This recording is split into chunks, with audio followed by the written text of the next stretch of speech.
Hello friends, welcome to இனிது channel. இன்றைக்கி ஒரு வித்தியாசமான ஸ்வீட் ரெசிபி தான் பார்க்க போகிறோம். பால் கடல் பாசி வச்சு அகர் அகர் புட்டிங் எப்படி செய்கிறதுன்னு பார்க்குறதுக்கு முன்னாடி இந்த சேனல் இப்போ தான் ஃபஸ்ட் டைம் பார்க்குறீங்க அப்படின்னா உடனே சப்ஸ்கிரைப் பட்டன் ப்ரெஸ் பண்ணி பெல் ஐக்கான் ப்ரெஸ் பண்ணி ஆல் கொடுத்துக்கோங்க. என்னோடய எல்லா வீடியோஸையும் மிஸ் பண்ணாமல் பாருங்கள். இதுதான் அகர் அகர் அப்படின்னு சொல்லுவாங்க. இது சைனா கிராஸு. ஒரு 35 ரூபா தான் இருக்கும் ரேட்டு. இது சூப்பர் மார்க்கெட்லேயே கிடைக்கும். இதை நீங்கள் வாங்கிக்கோங்க. இந்த அகர் அகர் தமிழில் பால் கடல் பாசின்னு சொல்லுவாங்க. இந்த மாதிரி நீட்டாக இருக்கும். இதை ஒரு பவுலில் மாற்றிட்டுக்கோங்க.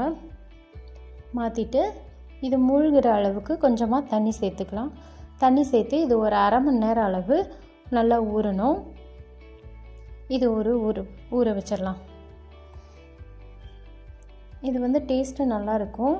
இந்த மதுரையில் ஜிகரதண்டாலெலாம் போட்டு கொடுப்பாங்க. அதுதான் இது பால் கடல் பாசின்னு சொல்லுவாங்க. ஸோ இப்போ ஒரு 1/2 லிட்டர் பால் எடுத்துக்கிறேன். இதை நல்லா காய்ச்சின பால் தான். ஸோ அதனால் நான் இந்த பேனில் ஊற்றிக்கிறேன். நீங்கள் காய்ச்சாத பால் எடுத்திங்கன்னா நல்லா காய்ச்சிக்கோங்க. காய்ச்சிட்டு இது ஒரு 8 டேபிள் ஸ்பூன் அளவு சர்க்கரை சேர்த்துக்கோங்க. உங்கள் இனிப்புக்கு தகுந்த மாதிரி நீங்கள் சேர்த்துக்கலாம். ஒரு 10 ஸ்பூன் கூட நீங்கள் சேர்த்துக்கலாம். ஒரு பிஞ்ச் அளவு கேசரி பவுடர் போட்டிருக்கேன் நான். கலருக்காக கேசரி பவுடர் கொஞ்சம் அதிகமாக உங்கள் விருப்பம் போல் நீங்கள் போட்டுக்கோங்க. அதிகமாகிடுச்சுன்னா ஆரஞ்சு கலராக வரும். நான் லைட்டாக தான் போட்டிருக்கேன். அப்புறம் ஒரு 4 ஏலக்காவை தட்டிட்டு இதில் சேர்த்துக்கிறேன். இப்போ எனக்கு கலர் பத்தாதனால நான் இன்னும் கொஞ்சம் ஆட் பண்ணியிருக்கேன்.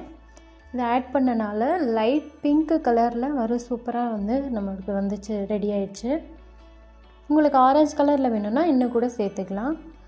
ஸோ இதில் குங்குமப்பூ போட்டிங்கன்னா எந்த கலருமே சேர்க்க தேவையில்லை. அது ஒரு எல்லோயிஷ் கலரில் இன்னுமே பார்க்குறதுக்கு ரொம்ப அழகாக இருக்கும். ஃபுட் கலர் நீங்கள் என்ன வச்சுருக்கீங்களோ அதை நீங்கள் சேர்த்துக்கலாம். இது நல்லா ஒரு கொதி வந்தோடனே அதை தனியாக வச்சுக்கலாம். இப்போ நம்ம பால் கடல் பாசி ஒரு அரை மணி நேரம் ஊறிடுச்சு. இதில் அந்த தண்ணியெல்லாம் வடிகட்டிட்டு இன்னொரு தண்ணி கொஞ்சம் சேர்த்து இதை நல்லா கஞ்சி மாதிரி காய்ச்ச போகிறோம். இதில் கட்டி இல்லாமல் நல்லா எல்லாத்தையும் அமுக்கி விட்டு நல்லா மிக்ஸ் பண்ணிக்கோங்க. ரொம்ப கொதிக்கணும்னு தேவையில்லை. இந்த மாதிரி டெக்ஸ்சரில் வந்ததுக்கப்புறமா நம்ம இதில் பாலோடு சேர்க்க போகிறோம். நம்ம காய்ச்சி வச்சுருந்த பாலோட இந்த அகர் அகரை சேர்த்துக்கலாம். சேர்த்துட்டு நல்லா மிக்ஸ் பண்ணிக்கோங்க. இது கட்டி இல்லாமல் நல்லா மிக்ஸ் பண்ணிக்கோங்க. இது டேஸ்ட் சூப்பராக இருக்கும். நம்ம பாலோட சேர்த்துருக்கிறனால அந்த சர்க்கரை, ஏலக்காய் தூள், அப்புறம் நம்ம அகர் அகர் சேர்த்துருக்கோம். இது எல்லாமே சேர்ந்து ஒரு சூப்பரான டேஸ்ட் கொடுக்கும். இது நல்லா செட் ஆகணும், அதுதான் ரொம்பவே முக்கியம். இந்த மாதிரி ஒரு தட்டு எடுத்துக்கோங்க. இந்த தட்டில் நல்லா வாஷ் பண்ணி எடுத்துக்கோங்க. இதில் ஈரப்பதம் கொஞ்சம் இருக்கணும். அப்போ தான் இது நம்மளுக்கு ஒட்டாமல் வரும். ஸோ இதை ஃபில்ட்ரு பண்ணி நம்ம சேர்த்துக்கலாம். நம்ம ஏலக்காய் சேர்த்துருக்கோம், அந்த இதெல்லாம் ஃபில்ட்ரு பண்ணிடலாம். ஏலக்காய் பவுட்ரு சேர்த்துக்கிட்டாலுமே நீங்கள் எல்லாத்தையுமே ஃபில்ட்ரு பண்ணி சேர்க்குறது நல்லது. அகர் அகரில் இருக்கிற இதெல்லாமே ஃபில்ட்ரு ஆகிடும். இப்போ நான் கொஞ்சம் முந்திரி, பாதாம் இதெல்லாம் கட் பண்ணி வச்சுருக்கேன். இதையும் இதில் சேர்த்துக்கிறேன்.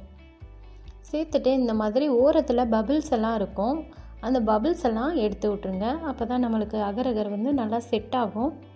இந்த ஸ்வீட் செட் ஆகிட்டு நல்லா உடையாமல் வரும். ஸோ அதனால் இந்த ரவுண்டாக இருக்கிற பபிள்ஸ் எல்லாம் நம்ம எடுத்துடலாம். ஸோ இப்போ இதெல்லாம் ஃபுல்லாக எடுத்தாச்சு. இப்போது இதை நம்ம ஃப்ரீஸ் பண்ணியிருக்கேன். ஒரு 4 ஹவர்ஸ் ஃப்ரிட்ஜில் வச்சு ஃப்ரீஸ் பண்ணி எடுத்திருக்கேன். ஃப்ரீஸ் பண்ணி எடுத்ததுக்கப்புறம் இதில் கட் பண்ணி வச்சுருக்கிற முந்திரி, பாதாம், பிஸ்தா இதில் மேலே தூவிக்கலாம். தூவிட்டு நம்ம அப்படியே இதை கேக் மாதிரி கட் பண்ணி நம்ம சர்வ் பண்ணலாம். உங்களுக்கு என்ன ஷேப் வேணுமோ அந்த ஷேப்பில் கட் பண்ணி சேர்த்துக்கோங்க. ரொம்ப சாஃப்டாக இருக்கும், சாப்பிட்றதுக்கு ரொம்ப டேஸ்ட்டாக இருக்கும். இந்த ரெசிபியை வீட்டில் கண்டிப்பாக ட்ரை பண்ணி பாருங்கள். உங்கள் எல்லாருக்கும் கண்டிப்பாக பிடிக்கும்னு நினைக்கிறேன். இதே மாதிரி ஒரு டிஃப்ரெண்ட்டான ரெசிபி அடுத்த வீடியோவில் பார்க்கலாம்.